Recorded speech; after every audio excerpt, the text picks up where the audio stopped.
গাজার আকাশে এখনো বারুদের ধোঁয়া ভাসছে, সীমান্তে ট্যাঙ্কের চাকা থামছে না। ঠিক এই সময় তেল আবিবের ক্ষমতার করিডোরে শুরু হয়েছে আরেকটি নীরব কিন্তু ভয়ঙ্কর লড়াই। প্রশ্ন একটাই, ইসরায়েলি সেনাপ্রধান লেফটেন্যান্ট জেনারেল ইয়াল জামির কি কোণঠাসা হয়ে পড়েছেন? তাকে কি সত্যিই অভ্যুত্থানের পথে ঠেলে দেওয়া হচ্ছে? প্রতিরক্ষামন্ত্রী বনাম সেনাপ্রধান, যুদ্ধের ভেতরেই আরেক যুদ্ধ। গাজার রক্তক্ষয়ী সংঘর্ষের ভেতরেও ইসরায়েলের প্রতিরক্ষামন্ত্রী ইয়াভ গ্যালান্ট কার্টস এবং আইডিএফ প্রধান ইয়াল জামিরের মধ্যে বিরোধ তীব্র আকার নিয়েছে। বিষয় সেনাবাহিনীর নিয়োগ ও পদোন্নতি। জামির সম্প্রতি কিছু কর্নেল ঊর্ধ্বতন কর্মকর্তার পদোন্নতির প্রস্তাব দেন, কিন্তু কার্টস প্রকাশ্যে সেই প্রক্রিয়া আটকে দেন। তিনি গর্জে ওঠেন, ৭ অক্টোবরের পর তত্ত্বাবধান ছাড়া কোনো সেনাবাহিনী থাকতে পারে না। কর্নেল থেকে উপরের পদোন্নতির চূড়ান্ত অনুমোদন আমার হাতেই থাকবে। তবে ইসরায়েলের সামরিক আইনে কোথাও স্পষ্ট করে বলা নেই যে প্রতিরক্ষামন্ত্রী পদোন্নতির চূড়ান্ত কর্তৃপক্ষ। ১৯৯২ সালের জেনারেল স্টাফ অর্ডার বলছে আইডিএফ প্রধানই আসল নিয়োগকারী আর প্রতিরক্ষামন্ত্রী কেবল অনুমোদনকারী, তাও যখন দুই পক্ষের মধ্যে একমত হয়। ১১ই আগস্ট পরিস্থিতি আরও নাটকীয় হয় যখন জামির প্রকাশ্যে সরকারের সমালোচক সাবেক সেনাপ্রধান গাবি আশকেনাজি ও প্রাক্তন অপারেশনস ডিরেক্টর ইসরায়েল জিভের সাথে দেখা করেন। কানের প্রতিবেদনে বলা হয়, এই বৈঠকে সামরিক স্বাধীনতা ও রাজনৈতিক হস্তক্ষেপ নিয়ে গোপন আলোচনা হয়।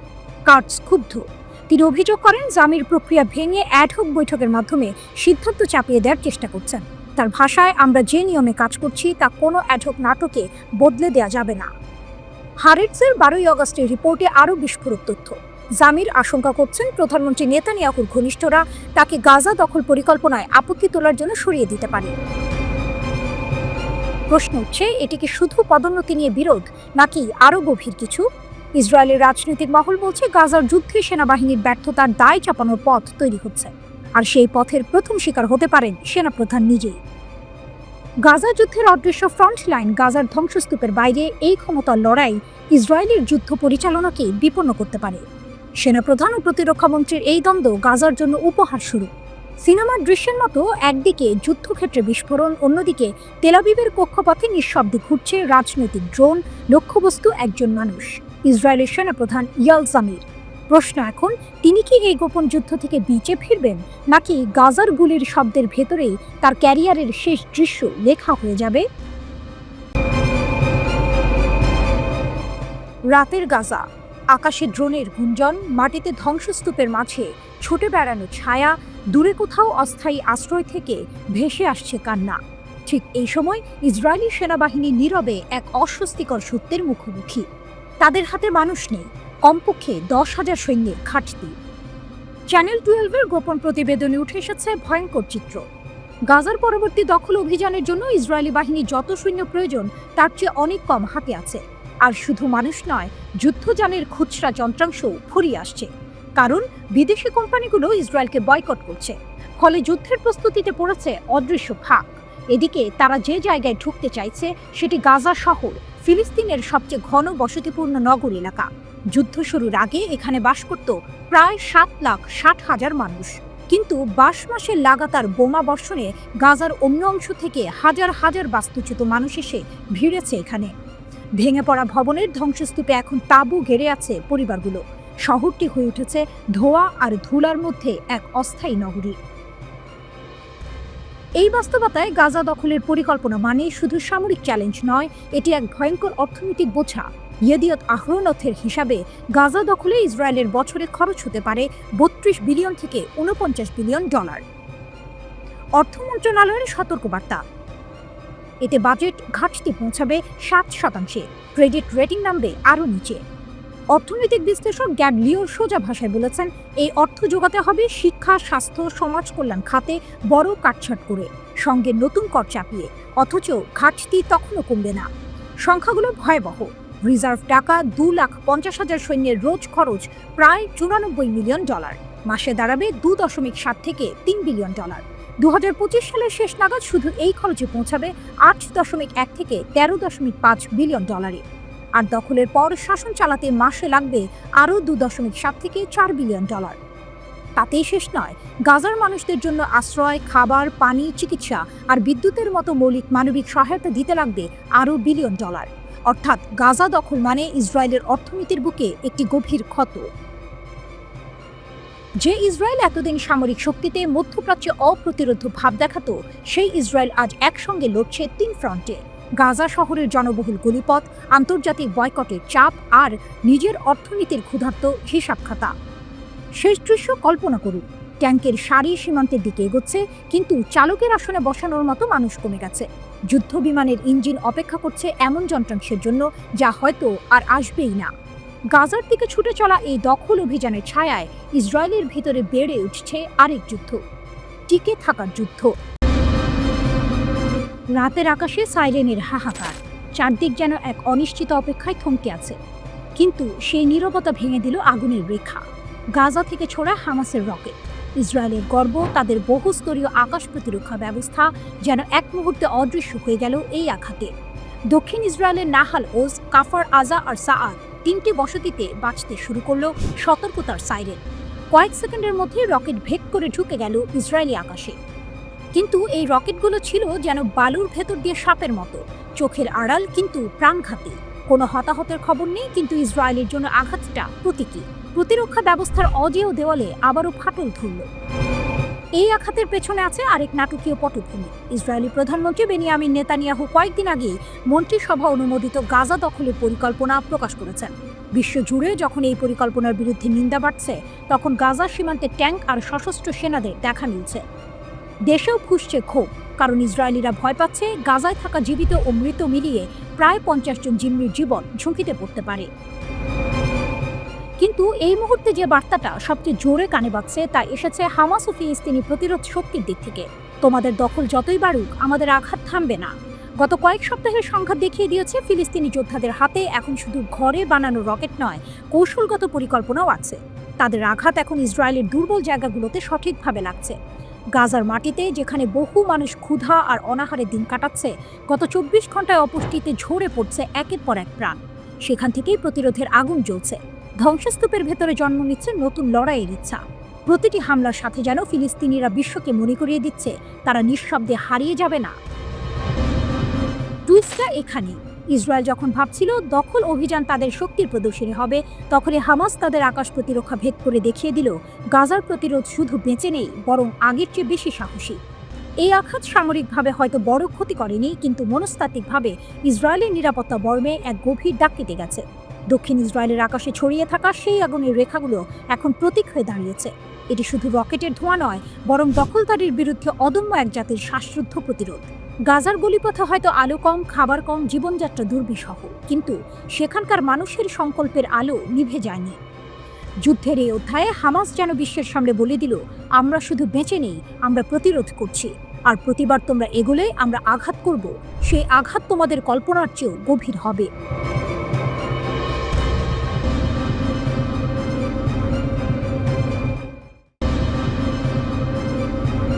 গাজার আকাশে গুলির ঝড়, রাস্তায় মুখোশধারী ছায়া, ইসরায়েলের পূর্ণ দখলের পরিকল্পনাকে খোলা চ্যালেঞ্জ। গাজার ভোর, ধোঁয়ায় ঢেকে আছে রাস্তাঘাট, দূর থেকে ভেসে আসছে বন্দুকের গর্জন আর মানুষের স্লোগান। এই অস্থির মুহূর্তে হঠাৎ হাজির হলো তারা, হামাসের আল কাসাম ব্রিগেডের মুখোশধারী যোদ্ধারা। শুধু যুদ্ধ নয়, তারা এসেছে এক অদ্ভুত কারণে, উদযাপন করতে। আইডিএফের অবরোধে শ্বাসরুদ্ধ গাজায় একদল চোর আর লুটেরাকে দমন করেছে হামাসের বিশেষ বাহিনী অ্যারো ইউনিট। তারপরেই গাজার আল জালা স্ট্রিটে বেরিয়ে এলো তাদের কুচকাওয়াজ। গলিপথ ভরে গেল মানুষে, কেউ হাততালি দিচ্ছে, কেউ পতাকা উড়াচ্ছে, আর আকাশ ফুঁড়ে উঠছে উদযাপনের গুলি। তবে এর পেছনে আছে এক গাঢ় অন্ধকার। 2023 সাল থেকে ইসরায়েলের লাগাতার হামলায় গাজার পুলিশ ব্যবস্থা ভেঙে পড়েছে। আইন শৃঙ্খলা নেই বললেই চলে, লুটপাট, ডাকাতি সবই বেড়েছে কয়েকগুণ। অনেক এলাকায় অভিযোগ উঠেছে ইসরায়েলি বাহিনী নাকি ইচ্ছে করে লুটেরাদের মুক্ত ছাড় দিয়েছে। এর মাঝেই শক্তি প্রদর্শন করছে হামাস। যুক্তরাষ্ট্রভিত্তিক এফডিডি সংস্থার বিশ্লেষক জো ট্রুজম্যানের ভাষায়, ভিডিওতে দেখা যাচ্ছে হামাস প্রকাশ্যে অস্ত্র নিয়ে রাস্তায় টহল দিচ্ছে। এটা প্রমাণ করে যে ইসরায়েল যতই দাবি করুক, হামাসের ক্ষমতা এখন অটুট। ইসরায়েল বারবার বলেছে তারা নাকি গাজায় হামাসের সামরিক ও শাসন ক্ষমতা ধ্বংস করেছে, কিন্তু বাস্তব চিত্র অন্য কথা বলছে। ট্রুসম্যানের মতে স্থল পরিস্থিতি প্রমাণ করছে হামাস শুধু বেঁচে নেই, তারা সক্রিয়ভাবে লড়ছে এবং জনসমর্থন ধরে রেখেছে। এখনো পর্যন্ত ইসরায়েলের বড় লক্ষ্যগুলো পূরণ হয়নি। সব জিম্মির মুক্তি, হামাসের পূর্ণ পতন এবং গাজা দখল। বরং বিপরীতটা ঘটছে। প্রায় পুরো গাজা জুড়ে হামাস ও মিত্র ফিলিস্তিনি গোষ্ঠীগুলো আইডিএফ এর বিরুদ্ধে লড়াই করছে। এমন পরিস্থিতিতে তেল আবিব নতুন পরিকল্পনা করেছে, গাজা শহর দখল করবে। এই খবর ছড়িয়ে পড়তেই বিশ্ব জুড়ে ক্ষোভ, এমনকি ইসরায়েলের ভেতরে অস্থিরতা। কারণ সাধারণ ইসরায়েলিরা মনে করেন গাজা শহরে সামরিক অভিযান মানে বন্দি জিম্মিদের জীবন ঝুঁকির মুখে ফেলা। আর এই জিম্মিদের নিয়েই এসেছে সবচেয়ে ভয়ঙ্কর টুইস্ট। হামাস নাকি তাদের যোদ্ধাদের গোপন নির্দেশ দিয়েছে, যদি ইসরায়েলি সেনারা জিম্মিদের কাছে পৌঁছায় তবে কাউকে জীবিত রাখা হবে না। গাজায় সামরিক অভিযান সম্প্রসারণের বিকল্প নেই বলে দাবি করেছেন ইসরায়েলি প্রধানমন্ত্রী বেনিয়ামিন নেতানিয়াহু। জেরুজালেমে আয়োজিত এক সংবাদ সম্মেলনে নিজেদের সিদ্ধান্তের সাফাই গিয়ে তিনি বলেন, হামাসকে পরাজিত করে তাদের উদ্দেশ্য পূরণ ছাড়া ইসরায়েলের অন্য কোনো গতি নেই। গাজার পূর্ণ ও স্থায়ী নিয়ন্ত্রণের উদ্দেশ্যে নতুন পরিকল্পনা অনুমোদনের অভিযোগ প্রত্যাখ্যান করে নেতানিয়াহু দাবি করেন, দখল নয়, আমরা গাজাকে মুক্ত করতে চাই। তিনি আরও বলেন, গাজার সশস্ত্র গোষ্ঠীদের নিরস্ত্রীকরণের মাধ্যমে নিরাপত্তা নিয়ন্ত্রণ নিশ্চিত করা তাদের লক্ষ্য। এরপর গাজার শাসনভার ইসরায়েলি বেসামরিক প্রশাসনের হাতে তুলে দেওয়া হবে।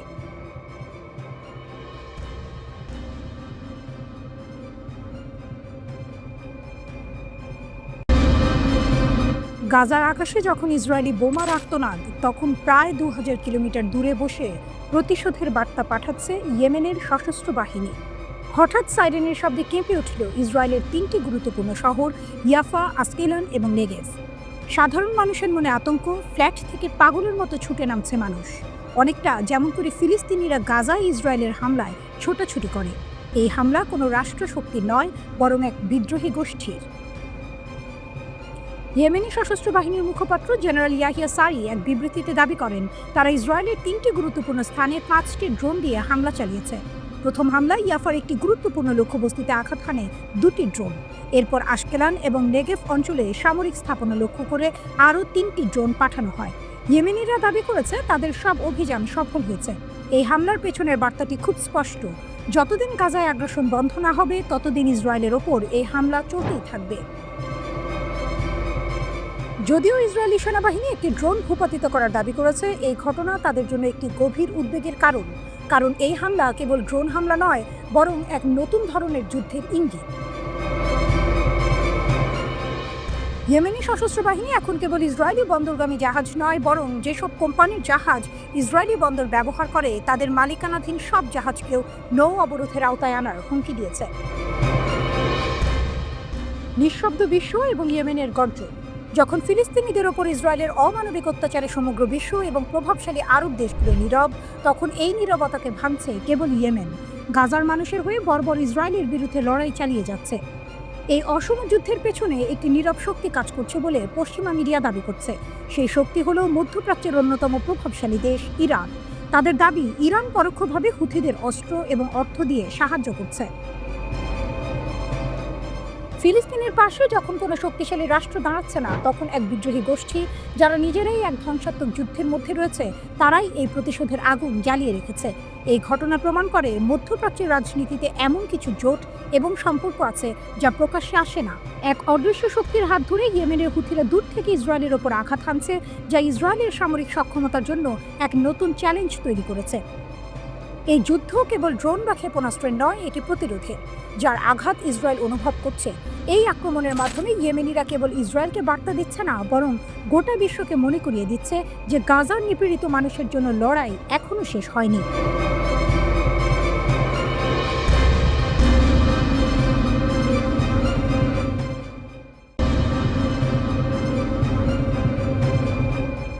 মধ্যপ্রাচ্যের আকাশে বারুদের গন্ধ আজও উড়ে বেড়াচ্ছে।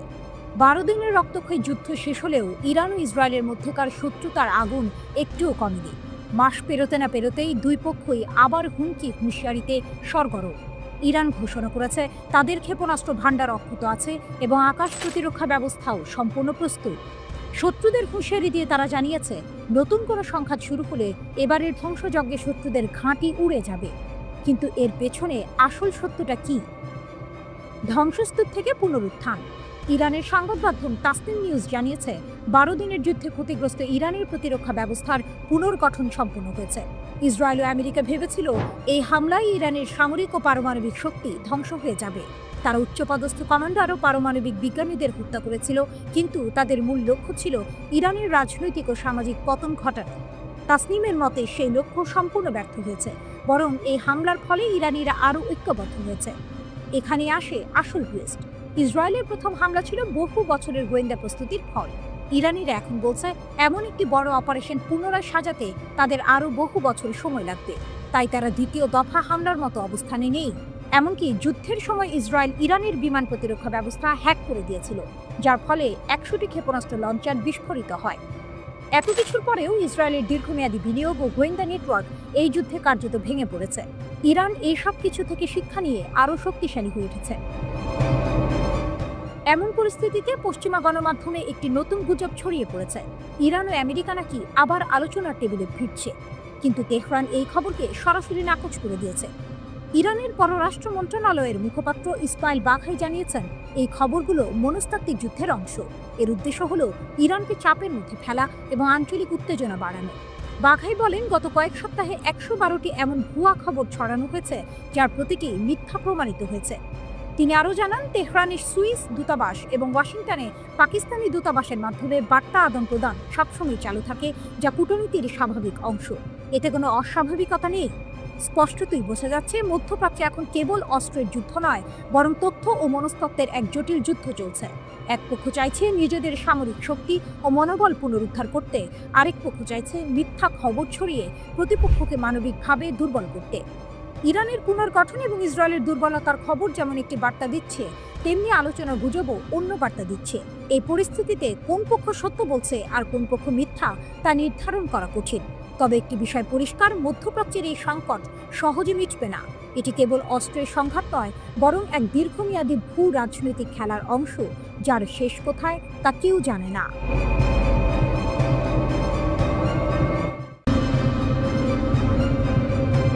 শত্রুদের বিরুদ্ধে ইরানের অপ্রতিরোধ ক্ষমতা, এক ইরানি জেনারেলের হুঙ্কার। তীব্র প্রতিরোধের গল্প, যেখানে নীরবতার আড়ালে লুকিয়ে আছে ভয়ঙ্কর এক সামরিক শক্তি। এই গল্পে যেমন আছে প্রতিশোধের আগুন, তেমনি আছে দেশের মানুষের ঐক্যের বাঁধন। এক অনুষ্ঠানে ইরানের সশস্ত্র বাহিনীর প্রধান মেজর জেনারেল আব্দুর রহিম মুসাভির কণ্ঠে সেই প্রতিরোধের সুরই যেন শোনা গেল। তার কথাগুলো ছিল স্পষ্ট, জোরালো এবং শত্রুদের জন্য এক কঠিন সতর্কবার্তা।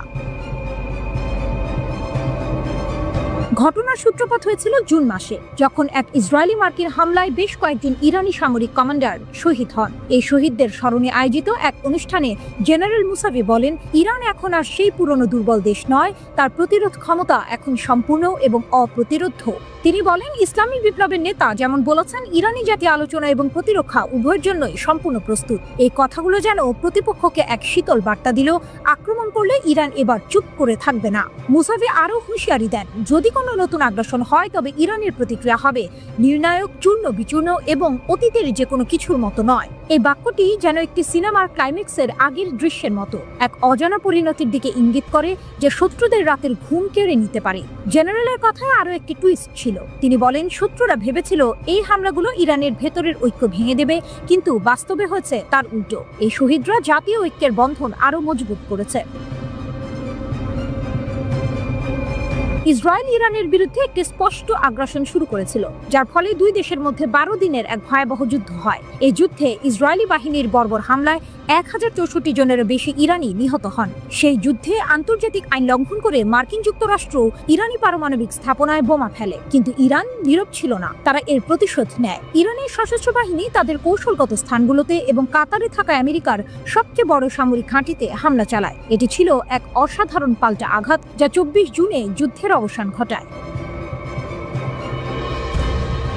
জেনারেল মুসাভির মতে, ইসরায়েলের মূল লক্ষ্য হলো ইরানকে এক বিশৃঙ্খলার মধ্যে টেনে এনে যুদ্ধ শুরু করা, কিন্তু ইসরায়েলের এই চাতুরি ইরান বুঝতে পেরেছে। জেনারেল মুসাভি বলেন, শিশু হত্যাকারী ইহুদিবাদী শাসনের কোনো ভবিষ্যৎ নেই। এটি যা দেখাচ্ছে তা কেবল পতনের লক্ষণ। এই শাসন ব্যবস্থা একটি ব্রেকবিহীন গাড়ির মতো, যা কেবল ধ্বংসের দিকে এগিয়ে যাচ্ছে। তিনি আমেরিকার প্রতিও এক কঠিন বার্তা দেন। তিনি বলেন, ইরানের মানুষ আমেরিকার বিশ্বাসঘাতকতা ও অপরাধের কথা কোনোদিন ভুলবে না। ভবিষ্যতে ইরানি প্রজন্মের রক্তে এই প্রতিশোধের আগুন জ্বলতে থাকবে। তিনি আবারও স্পষ্ট করেন যে ইরান এই অঞ্চলে শান্তি ও স্থিতিশীলতা চায়, তবে সেই শান্তি আসবে আঞ্চলিক সহযোগিতার মাধ্যমে, কোনো আগ্রাসী শক্তির সম্প্রসারণবাদী নীতির কারণে নয়। এই জেনারেলের বক্তব্য কেবল একটি সামরিক বিশ্লেষণ নয়, এটি যেন এক জাতির আত্মবিশ্বাস এবং প্রতিরোধের প্রতিধ্বনি।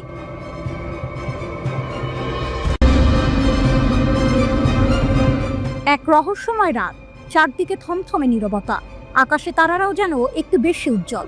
কিন্তু এই নীরবতার আড়ালে লুকিয়েছিল এক বিশাল সামরিক পদক্ষেপ, যার দিকে তাকিয়েছিল পুরো বিশ্ব।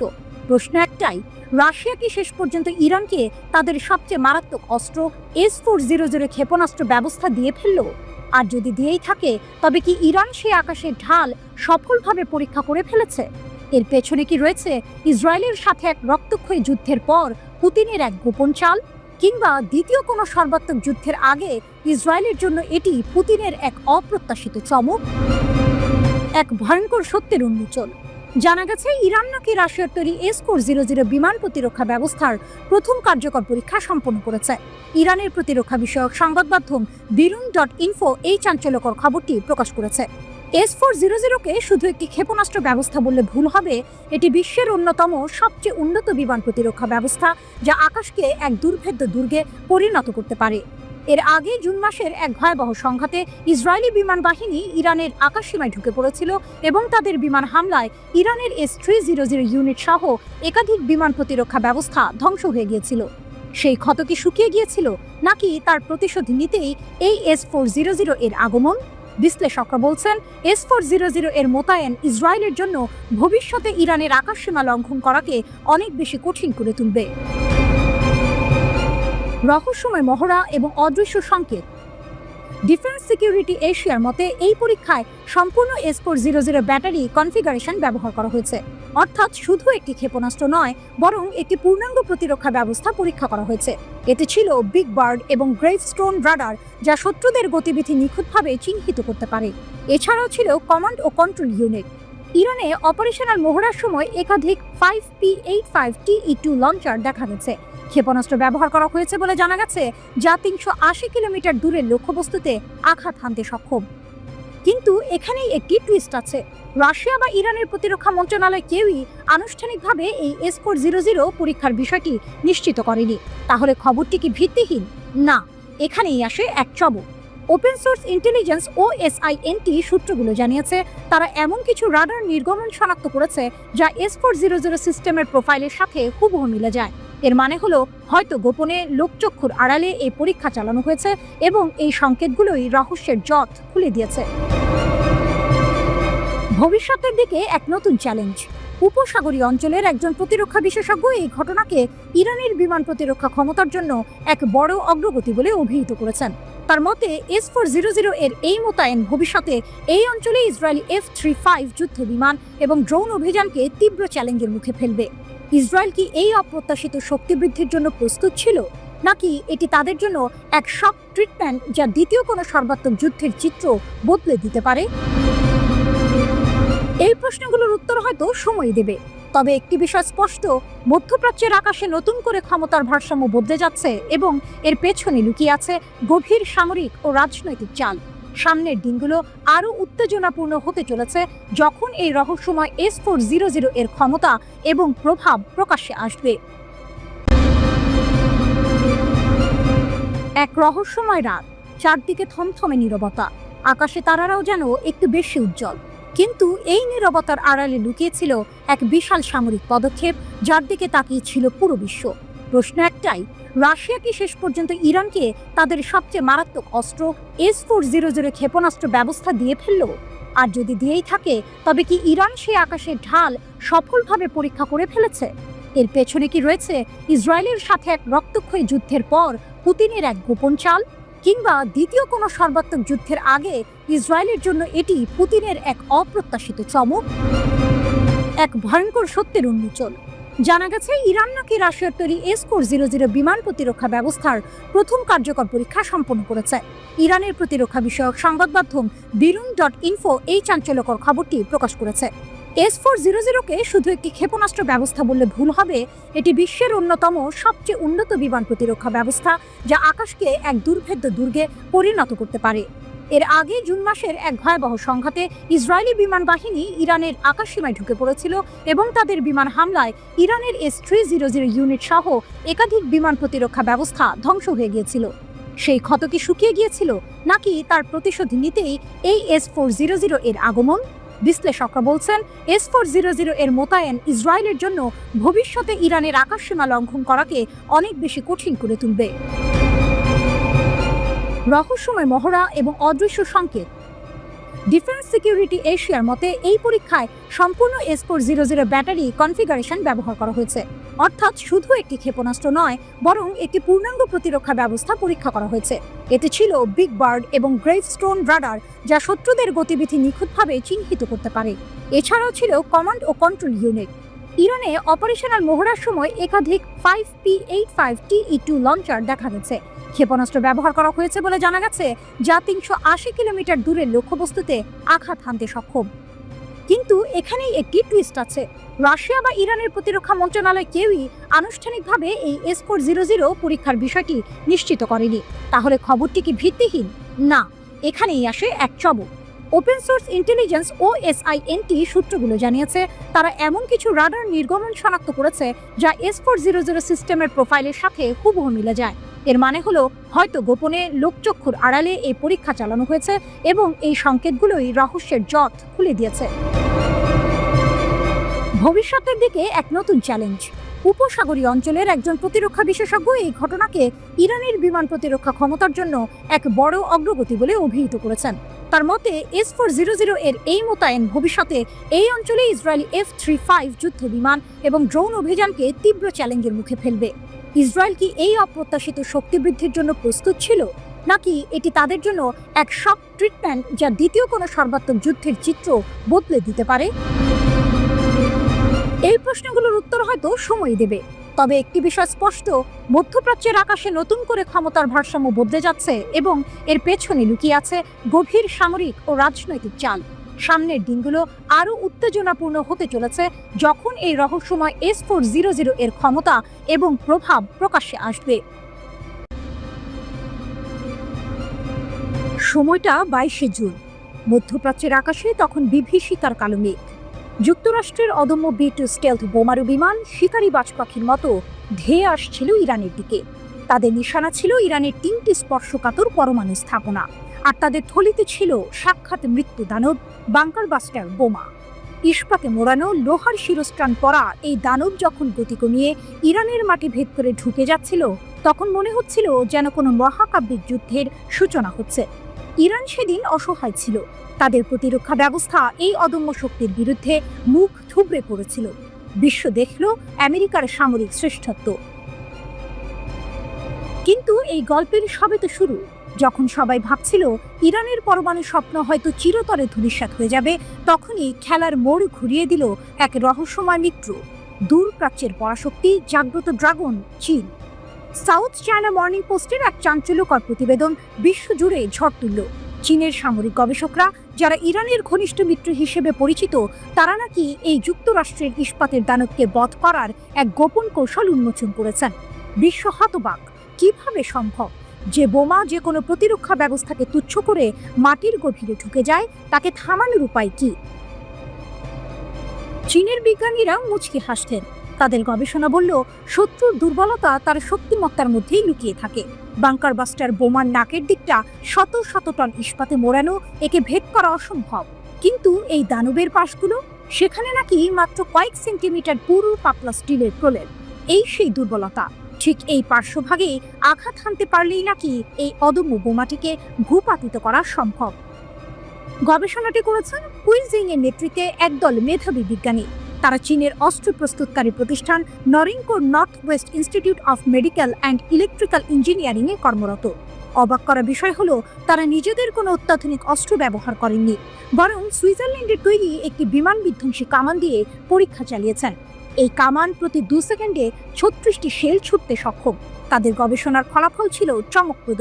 1200 মিটার দূরত্ব থেকে এই কামানের মাধ্যমে বাংকার বাস্টার বোমা 42% সম্ভাবনায় ধ্বংস করা সম্ভব। তাহলে কি ইরানের চিন্তা শেষ? বাংকার বাস্টার বোমার দিন ফুরলো? এখানেই আসে গল্পের আসল টুইস্ট। চীনের বিজ্ঞানীরা স্বীকার করেছেন এই কৌশল বাস্তব ক্ষেত্রে প্রয়োগ করা সহজ নয়, কারণ যুদ্ধক্ষেত্রে দ্রুতগামী বোমার গতিপথ মুহূর্তে বদলে যেতে পারে। সেই ক্ষেত্রে লক্ষ্যবস্তু সঠিকভাবে নির্ধারণ করাটা এক বিশাল চ্যালেঞ্জ। চোখের পলকে দ্রুত গতিতে এই বোমাগুলোকে ট্র্যাক করে আঘাত হানার জন্য প্রয়োজন অত্যাধুনিক রাডার ও কম্পিউটার প্রযুক্তি। চীনের কাছে হয়তো তা আছে, কিন্তু বিশ্বের দুর্বল ও ছোট দেশগুলোর কাছে এই প্রযুক্তি নেই। ফলে তাদের পক্ষে তাৎক্ষণিক প্রতিরোধ গড়ে তোলা প্রায় অসম্ভব। বিশ্লেষকরা বলছেন, চীনের এই গবেষণা নিঃসন্দেহে ভবিষ্যতের জন্য প্রযুক্তিগত প্রতিরক্ষা সক্ষমতা গড়ে তুলতে সহায়ক, কিন্তু এর সফল প্রয়োগ নির্ভর করবে যুদ্ধের সামগ্রিক কৌশল এবং বাস্তব পরিস্থিতির ওপর। ইরান হয়তো সামরিক স্বস্তি পেয়েছে, কিন্তু এই ইস্পাতের দানব আর কৌশলী ড্রাগনের লড়াইয়ে কে জিতবে তা সময়ই বলে দেবে। এক পক্ষ যখন অস্ত্র তৈরি করে, অন্য পক্ষ তখন তার দুর্বলতা খুঁজে বের করে। এ যেন এক অনন্ত যুদ্ধ, ক্ষমতার ভারসাম্য রক্ষার এক তীব্র প্রতিযোগিতা। রাত গভীর, থমথমে নিস্তব্ধতা গ্রাস করেছে ইরানের আকাশ। হঠাৎ বিকট শব্দে কেঁপে উঠল পারমাণবিক স্থাপনার ছাদ।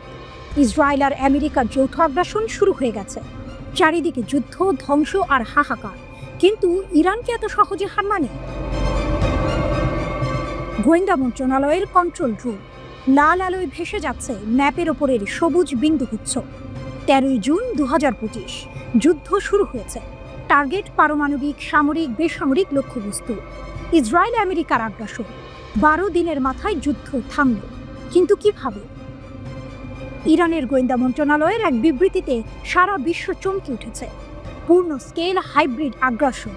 ইরানের দাবি, শুধু ইসরায়েল আর আমেরিকা নয়, সন্ত্রাসী সংগঠন, কিছু ইউরোপীয় দেশ, এমনকি পশ্চিমা গোয়েন্দা নিরাপত্তা ন্যাটো পর্যন্ত এই যুদ্ধে ইসরায়েলের পাশে ছিল।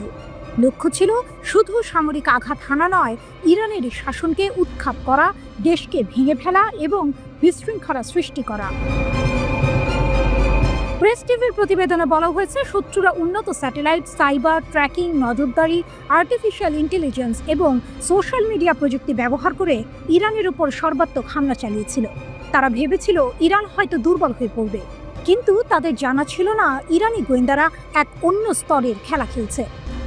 দেশের নিরাপত্তার বিরুদ্ধে একটি অভিযান বাস্তবায়িত হয়নি। গোয়েন্দা মন্ত্রণালয়ের এই ঘোষণা যেন বিজয়ের হুঙ্কার। এটি সম্ভব হয়েছে সর্বোচ্চ নেতা আয়াতুল্লাহ সাইয়েদ আলী খামেনির নির্দেশ এবং জাতির অদম্য চেতনার কারণে, বলছে ইরানি গোয়েন্দা মন্ত্রণালয়। বিবৃতিতে উঠে এসেছে চাঞ্চল্যকর তথ্য। দখলকৃত ফিলিস্তিনি অঞ্চল জুড়ে ইরান চালিয়েছে ব্যাপক পাল্টা গুপ্তচর বৃত্তি অভিযান। ইসরায়েল সরকারের ভেতরের যেসব ব্যক্তি এই অভিযানে সহযোগিতা করেছিল, তাদের চিহ্নিত করে কয়েকজনকে গ্রেপ্তার করা হয়েছে। মোসাদ এজেন্টদেরও ধরাশায়ী করা হয়েছে। মোট 13টি প্রদেশ থেকে মোসাদ সংশ্লিষ্ট 20 জন এজেন্টকে গ্রেপ্তার করা হয়েছে। শুধু তাই নয়, দায়েশের মতো তাকফিরি সন্ত্রাসী গোষ্ঠীর 3 জন কমান্ডার এবং 50 জন সদস্যকে গ্রেপ্তার করেছে গোয়েন্দা মন্ত্রণালয়। এই সন্ত্রাসীরা আগ্রাসনকারীদের লক্ষ্য পূরণে কাজ করছিল। দেশের অভ্যন্তরে ও সীমান্তে নাশকতা এবং সন্ত্রাসী চক্রান্ত নস্যাৎ করা হয়েছে। জাতিগত বিভাজন এবং বিচ্ছিন্নতাবাদের ষড়যন্ত্র প্রতিহত করা হয়েছে। আগ্রাসনকারীরা একই সাথে ইরানের সাবেক স্বৈরাচারী রাজা রেজা পাহলভির নির্বাসিত পুত্র এবং মোসাদ এজেন্টদের উপর ভিত্তি করে একটি পুতুল সরকার প্রতিষ্ঠার ষড়যন্ত্র করেছিল। কিন্তু গোয়েন্দা মন্ত্রণালয় এই ষড়যন্ত্রগুলো শনাক্ত ও ব্যাহত করেছে। রাজতন্ত্রবাদী গোষ্ঠী এবং তাদের কর্মীদের সাংগঠনিক নেটওয়ার্কগুলোতে গুরুত্বপূর্ণ আঘাত এনেছে ইরান।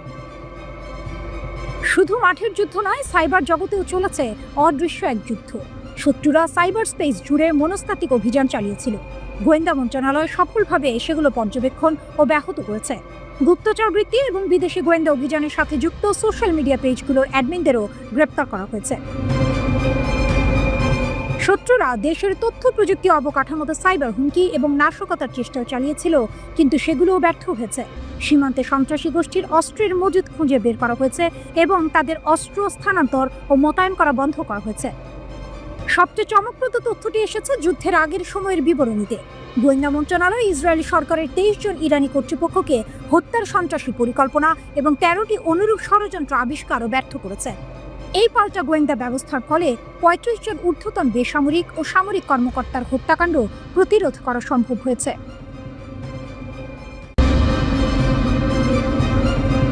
হলিউড থ্রিলারের চেয়েও নাটকীয়। ইসরায়েলের আকাশ রক্ষায় আমেরিকার হিমশিম উন্মোচিত হল মিসাইল গ্যাপ।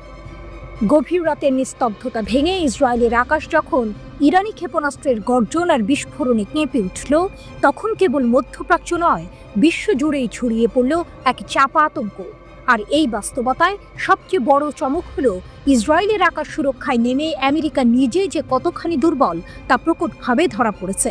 ওয়াল স্ট্রিট জার্নালের এক চাঞ্চল্যকর প্রতিবেদনে উঠে এসেছে এই ভয়ঙ্কর সত্য। যুক্তরাষ্ট্রের ক্ষেপণাস্ত্রের ব্যবধান এখন আর কোনো গোপন বিষয় নয়, বরং এক উন্মুক্ত ক্ষত। অপ্রত্যাশিত দুর্বলতা যখন মার্কিন ঢালও ব্যর্থ। ইরানের প্রতিশোধমূলক হামলা যখন ইসরায়েলের দিকে ধেয়ে আসছিল, তখন মিত্রদেশ হিসেবে স্বাভাবিকভাবেই আমেরিকা তার সর্বশক্তি দিয়ে ইসরায়েলকে রক্ষা করতে এগিয়ে এসেছিল। মোতায়েন করা হয়েছিল 2টি অত্যাধুনিক third terminal high altitude area defence ক্ষেপণাস্ত্র প্রতিরক্ষা ব্যবস্থা, যা যুক্তরাষ্ট্রের বিশ্বব্যাপী সরবরাহের প্রায় 1/3। ভাবুন একবার, বিশ্বের সবচেয়ে শক্তিশালী সামরিক বাহিনীর প্রায় 1/3 প্রতিরক্ষা শক্তি একযোগে নিয়োজিত। কিন্তু কি আশ্চর্য, এত কিছুর পরেও বেশ কয়েকটি ইরানি ক্ষেপণাস্ত্র সফলভাবে এই প্রতিরক্ষা স্তর ভেদ করে ইসরায়েলের অভ্যন্তরে আঘাত হানতে সক্ষম হয়েছে।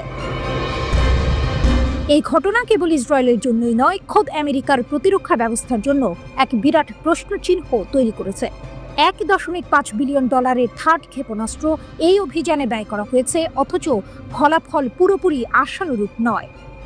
যুক্তরাষ্ট্রের মোট 7টি থার্ড ইউনিটের মধ্যে 5টি বর্তমানে দেশটির বাইরে মোতায়েন রয়েছে। এর অর্থ কি? এর অর্থ হলো আমেরিকা তার মিত্রদের রক্ষা করতে গিয়ে নিজের প্রতিরক্ষা ব্যবস্থাকেই এক প্রকারের ঝুঁকির মুখে ঠেলে দিয়েছে। কমান্ডারেরা এখন রক্ষণাবেক্ষণ এবং প্রশিক্ষণের জন্য প্রয়োজনীয় অবশ্যই সময় নিয়ে রীতিমতো চিন্তিত।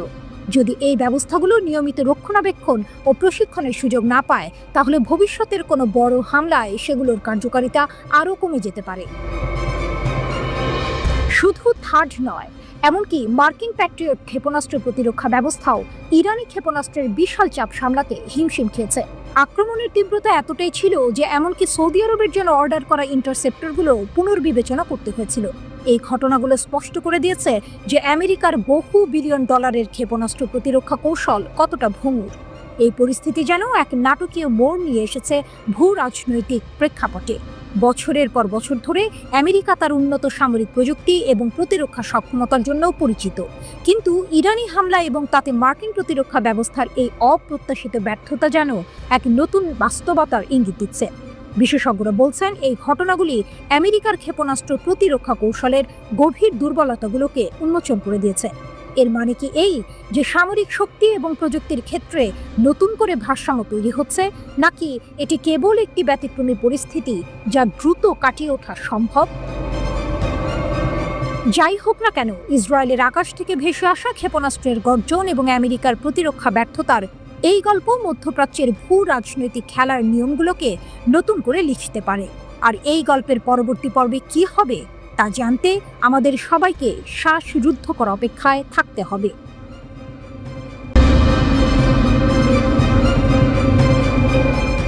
গভীর রাত, মধ্যপ্রাচ্যের আকাশে নতুন করে ঘনীভূত হচ্ছে আশঙ্কার কালো মেঘ। এক অদৃশ্য শক্তি খেলা দেখাচ্ছে ভূমধ্য সাগরের তীরে, যেখানে তুরস্কের প্রেসিডেন্ট রিসেপ তাইয়েপ এরদোয়ান এক নতুন খেলার মাঠ তৈরি করছেন। তার প্রতিটি চাল, প্রতিটি নতুন অস্ত্র চুক্তি যেন ইসরায়েলের প্রধানমন্ত্রী বেনিয়ামিন নেতানিয়াহুর রাতের ঘুম কেড়ে নিচ্ছে। সম্প্রতি তুরস্কের সামরিক সক্ষমতা বৃদ্ধির ঘটনা ইসরায়েলের জন্য এক নতুন মাথা ব্যথা হয়ে দাঁড়িয়েছে।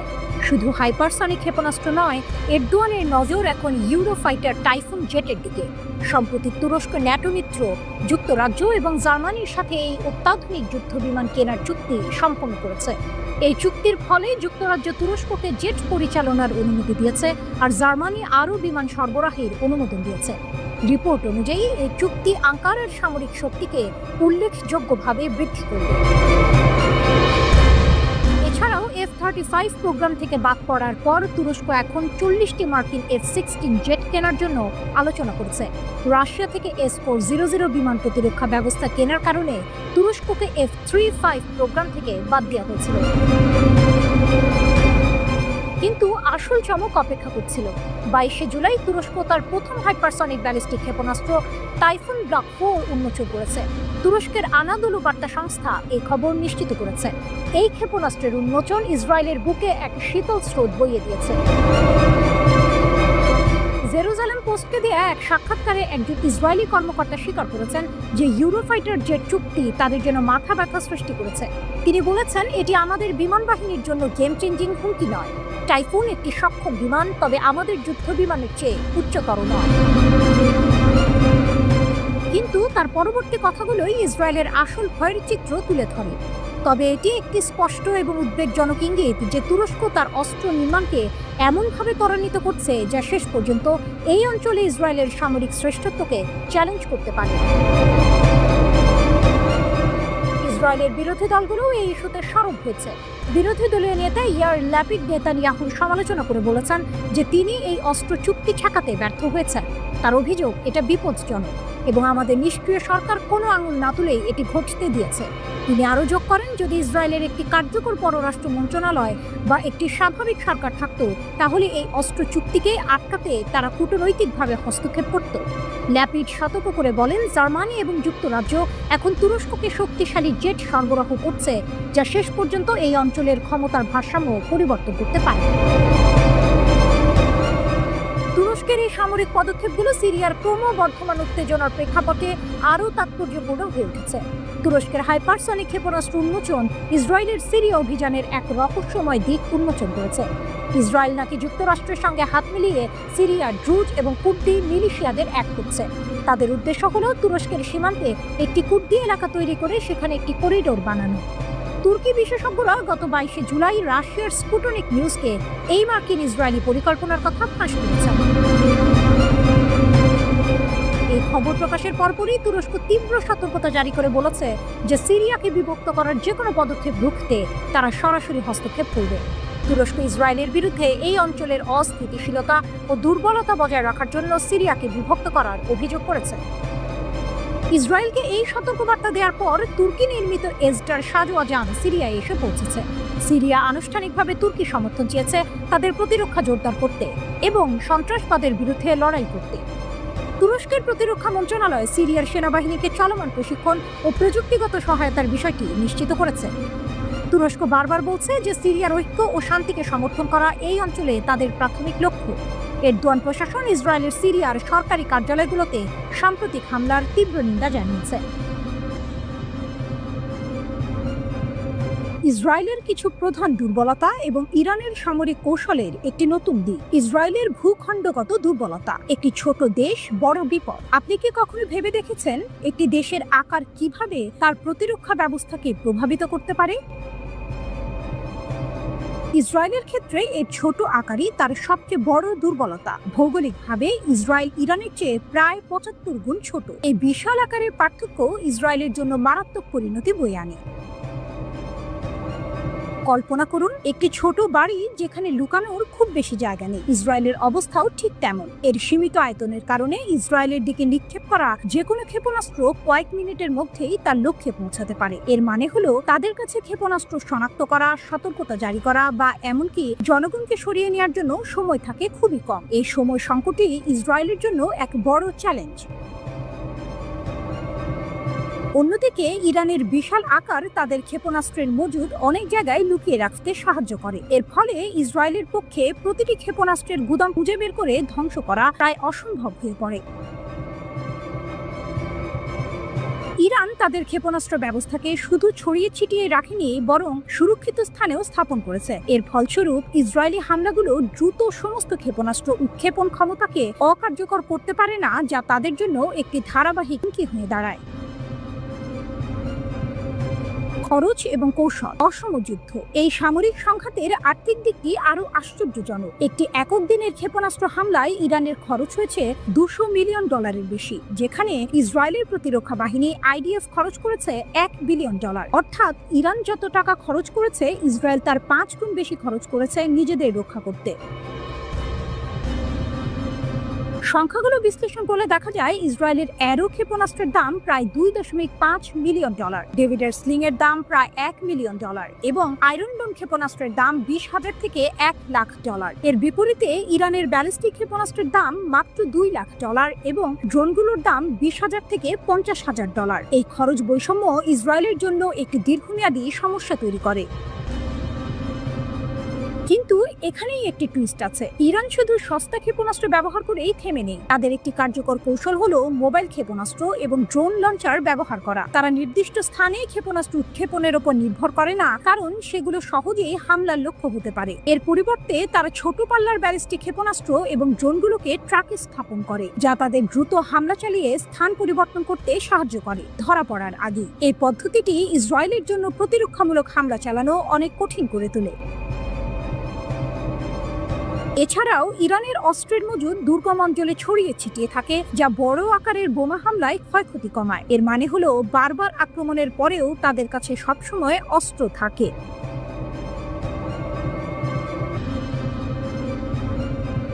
ইরানের সামরিক বাহিনীর কড়া হুঁশিয়ারি, ভুল করলে আরো কঠিন জবাব দেব। ইরানের শীর্ষ সামরিক commander major general Abdur Rahim Musavi এক বিস্ফোরক মন্তব্য করেছেন, যা পশ্চিম এশিয়া এবং আন্তর্জাতিক রাজনীতিতে নতুন করে উত্তেজনার জন্ম দিয়েছে।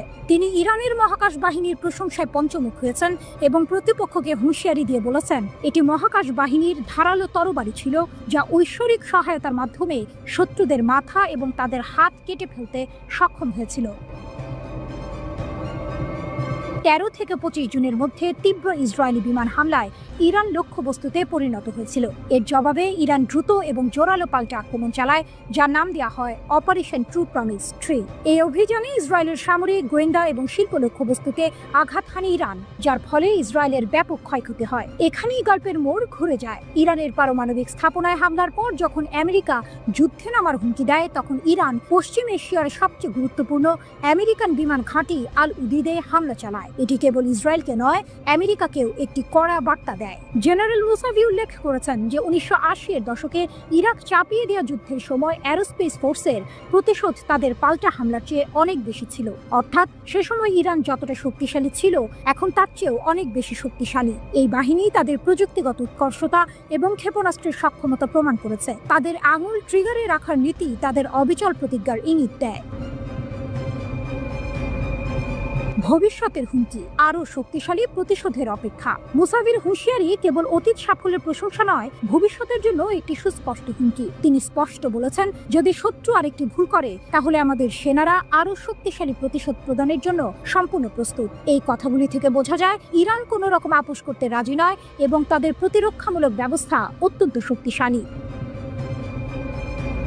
এক ঝিরে দুই পাখি, এখানেই আসে গল্পের আসল টুইস্ট। ইরান কি শুধুই ইসরায়েলকে নয়, আমেরিকাকেও একই সাথে বার্তা দিতে চাইছে? আল উদিদ বিমান ঘাঁটিতে হামলা কি সেই বার্তারই অংশ? এটি কি বিশ্বকে বোঝাতে চাইছে যে ইরানকে উস্কে দিলে তার পরিণতি ভালো হবে না? অনেকেই বলছেন ইরান মধ্যপ্রাচ্যে তার প্রভাব আরো বাড়াতে চাইছে এবং এই হামলা সেই লক্ষ্যেরই একটি অংশ। ইসরায়েলের দাবি, তারা ইরানের সামরিক কমান্ড, পরমাণু বিজ্ঞানী, ইউরেনিয়াম সমৃদ্ধকরণ কেন্দ্র ও ব্যালিস্টিক ক্ষেপণাস্ত্র প্রকল্পের ওপর হামলা চালিয়েছে, কারণ তাদের মতে ইরান ইসরায়েলকে ধ্বংসের জন্য এগিয়ে যাচ্ছিল এবং পারমাণবিক অস্ত্রায়নের পর্যায়ে পৌঁছানোর খুব কাছাকাছি ছিল। তবে ইরান বরাবরই পরমাণু অস্ত্র বানানোর অভিযোগ অস্বীকার করে আসছে। তেহরান বলছে তারা শান্তিপূর্ণ উদ্দেশ্যে ইউরেনিয়াম সমৃদ্ধ করছে, যদিও আন্তর্জাতিক পরিদর্শকদের প্রবেশে বাধা এবং উচ্চমাত্রায় ইউরেনিয়াম সমৃদ্ধকরণ নিয়ে নানা প্রশ্ন উঠেছে। ইসরায়েলের হামলার জবাবে ইরানও পাল্টা আঘাত হানে। তারা 500-এর বেশি ব্যালিস্টিক ক্ষেপণাস্ত্র ও প্রায় 1100 ড্রোন ছড়ে ইসরায়েলের বিভিন্ন স্থানে। এসব হামলায় 28 জন নিহত ও 3000-এর বেশি মানুষ আহত হন বলে ইসরায়েলি স্বাস্থ্য মন্ত্রণালয় ও হাসপাতাল সূত্রে জানানো হয়। এই হামলাগুলোর মধ্যে 36টি ক্ষেপণাস্ত্র এবং একটি ড্রোন জনবসতিতে সরাসরি আঘাত হানে। এতে 2305টি বাড়ি, 2টি বিশ্ববিদ্যালয়, একটি হাসপাতাল ক্ষতিগ্রস্ত হয় এবং 13,000-এর বেশি মানুষ ঘর ছাড়া হয়ে পড়ে।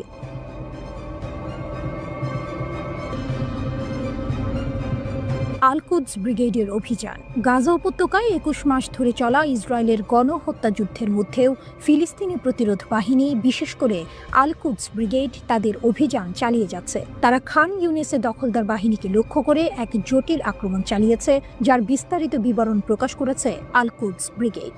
এটি কেবল একটি হামলা নয়, বরং ফিলিস্তিনি প্রতিরোধের একটি নতুন কৌশলের ইঙ্গিত।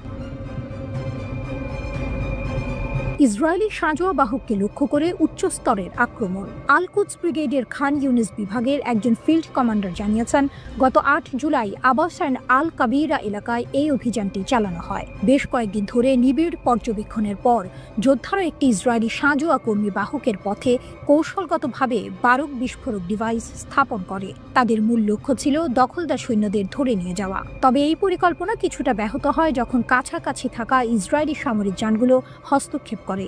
শুরু হয় তীব্র গোলাগুলি এবং মেশিন গানের ব্যবহার। এই সংঘর্ষে লক্ষ্যবস্তু সৈনিক নিহত হয় এবং বেশ কয়েকজন আল কুদস ব্রিগেড যোদ্ধাও শহীদ হন।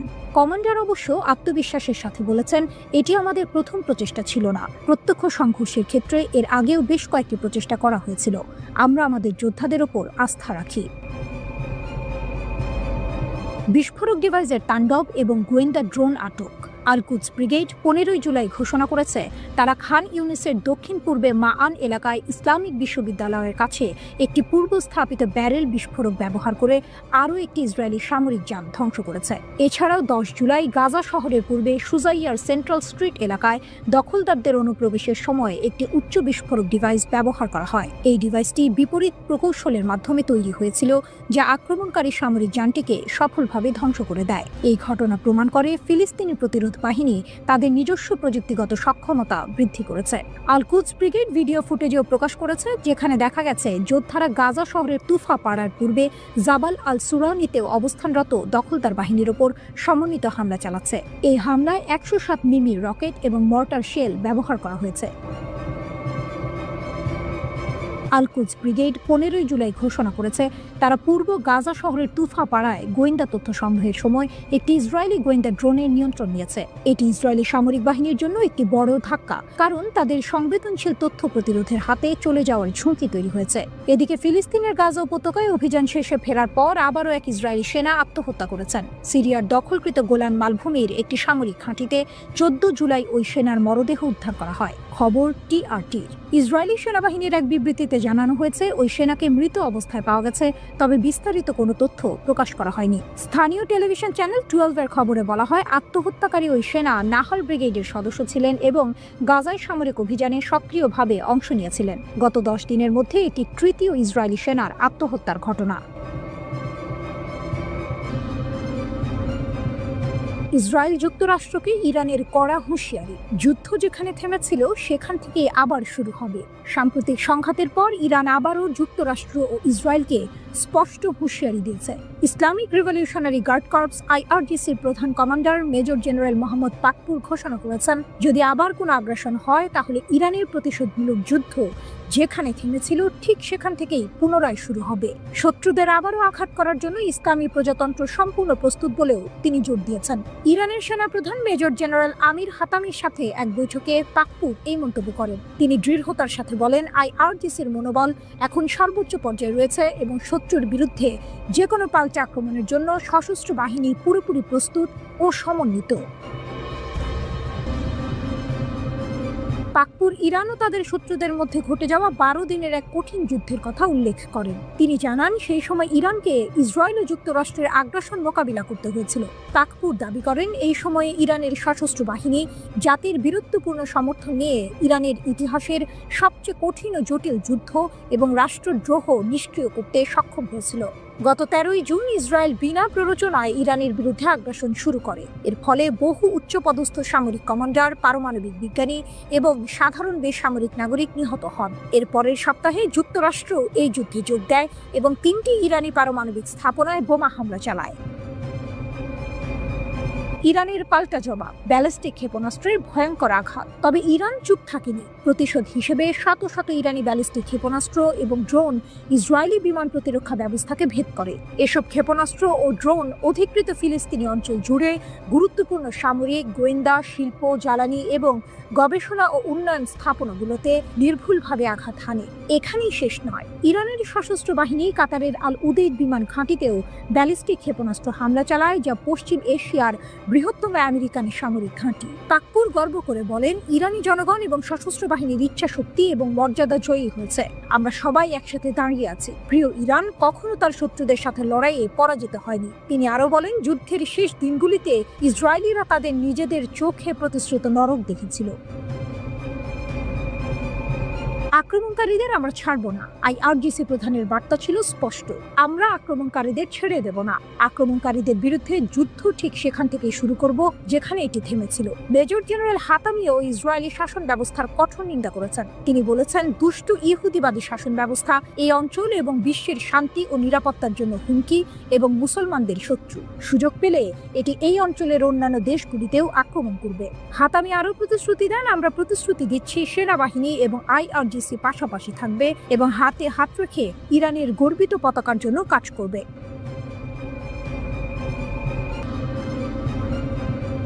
সামরিক উত্তেজনা সবসময় বিশ্বের ভূ রাজনৈতিক আলোচনার কেন্দ্রবিন্দুতে থাকে। ইরানের সামরিক সক্ষমতা নিয়ে দেশটির শীর্ষ সামরিক কর্মকর্তাদের মন্তব্য সেই আলোচনায় নতুন মাত্রা যোগ করেছে।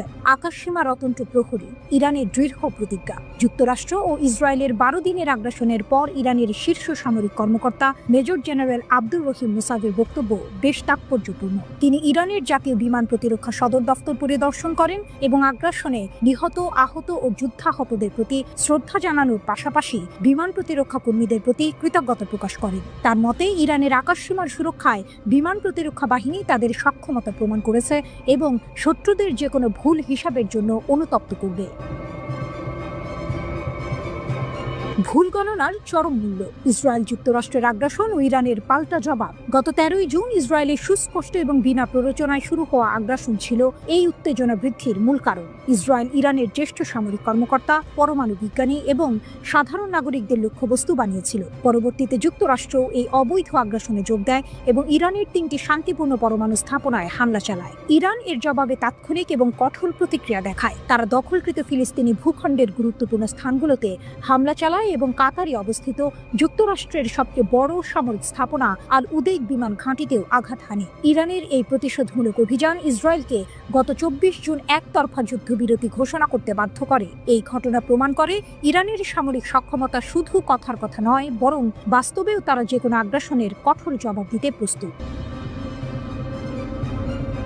আকাশে আধিপত্য, ড্রোন ভূপাতিত করার কাহিনী। মুসাভি জোর দিয়ে বলেছেন, শত্রুপক্ষের বিপুল সংখ্যক বিমান ভূপাতিত করা কেবল ইরানের অপারেশনাল শক্তির প্রমাণ নয়, বরং তাদের বিমান প্রতিরক্ষা বাহিনীর দৃঢ়তা ও সাহসের বহিঃপ্রকাশ। সম্প্রতি ইরান একটি অত্যাধুনিক আমেরিকান নির্মিত ইসরায়েলি ড্রোন ভূপাতিত করেছে, যা তাদের সামরিক সক্ষমতার আরেকটি উদাহরণ। এই ধরনের ঘটনাগুলো ইরানের আকাশ প্রতিরক্ষা ব্যবস্থার কার্যকারিতা এবং তাদের আধুনিক প্রযুক্তির মোকাবিলা করার ক্ষমতাকে স্পষ্ট করে তোলে। মুসাভির মতে, এই সক্ষমতা, দৃঢ়তা, প্রতিরোধ এবং সাহস আসে অটল বিশ্বাস, জাতীয় গর্ব, ইসলামী বিপ্লবের নেতার বিজ্ঞ ও অতুলনীয় নেতৃত্ব এবং ইরানি জনগণের ঐক্য ও অটল সমর্থন থেকে। তিনি সতর্ক করে বলেছেন, যদি শত্রু আবার আমাদের প্রিয় দেশে আক্রমণ করার সাহস করে, তবে আল্লাহর সাহায্যে তারা আগের চেয়েও কঠোর আঘাতের শিকার হবে এবং আরও বড় পরাজয়ের সম্মুখীন হবে।